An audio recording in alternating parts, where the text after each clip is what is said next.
Anda mungkin pernah melihat berbagai hal yang menarik di sosial media, seperti obat pelangsing badan, diskon, obral sale, dan produk-produk kecantikan ala selebgram yang sangat menggiurkan buat belanja, sehingga meningkatkan kegiatan konsumsi di Indonesia dan pelaku usaha banyak yang berlomba-lomba dalam berdagang. Tetapi semenjak COVID-19 datang, dunia berubah.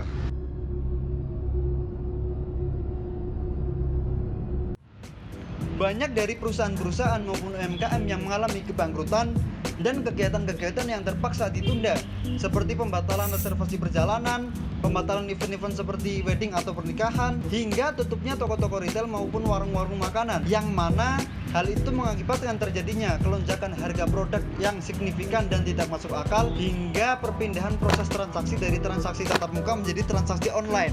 Akibat dari dampak tersebut, maka banyak dari konsumen akan mengalami kerugian karena belum teredukasi mengenai hak konsumen di saat krisis pandemi ini terjadi. Kondisi COVID-19 telah mengekspos instrumen perlindungan hak-hak konsumen yang meliputi: yang pertama, jaminan keamanan, kenyamanan, dan keselamatan konsumsi produk; yang kedua, jaminan informasi yang jelas, benar, dan jujur; yang ketiga, penanganan keluhan; yang keempat, kompensasi dan ganti rugi. Berikut 5 tips dari saya mengenai perlindungan hak konsumen di masa pandemi sekarang ini.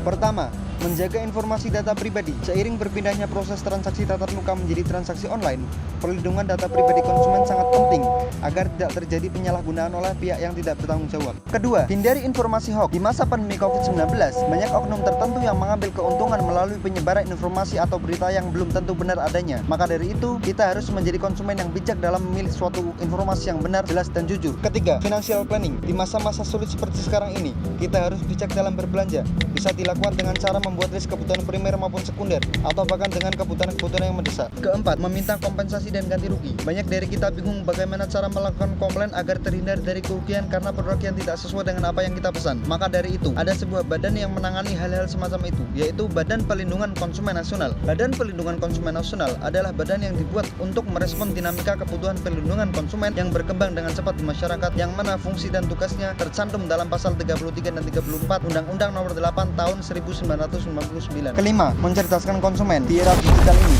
kita dapat menjadi pahlawan tanpa harus membawa bambu runcing, yaitu dengan hanya membuka HP dan share informasi yang positif.